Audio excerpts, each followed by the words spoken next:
and you guys come together. The '90s, you release a watch. What was that initial period like? Because even today, well, the landscape has changed today, and there's a lot of brands that are forward thinking and in their design and their approach to it. But you guys were really ahead of the curve at a time where there wasn't anything like this. What was that like in terms of the landscape of like the watch industry, right? Because I could very easily say, think that people would say like, these guys are crazy.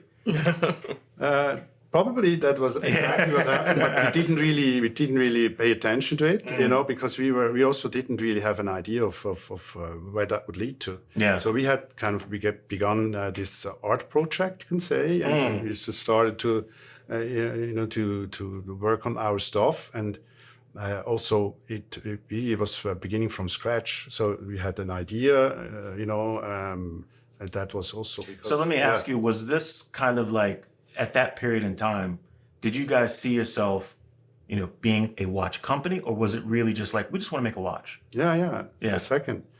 No, I mean, so I understood that these guys are interesting, that they're also skillful. They have their craftsmen. That was super interesting to get to know them. And so we thought, let's come up with something. And that took a moment until they showed up with an idea. Like they had talked with their watchmaking friends in Saint Croix, actually, with Monsieur Junot and Vianney Halter. So these people, they were, close friends in Saint Croix. And so they were, involved in discussions. What could it be? And so they brought along at some point the Baumgartners, this idea of the time display that we are still using, in fact.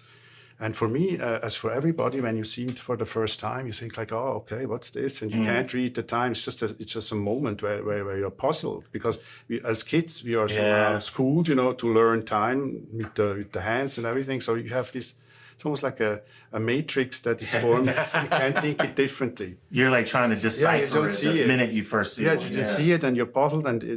But then when you realize that how easy it is actually to understand it, because you don't have to calculate, you just have to just change your mind a moment. Then and that's what happened to me.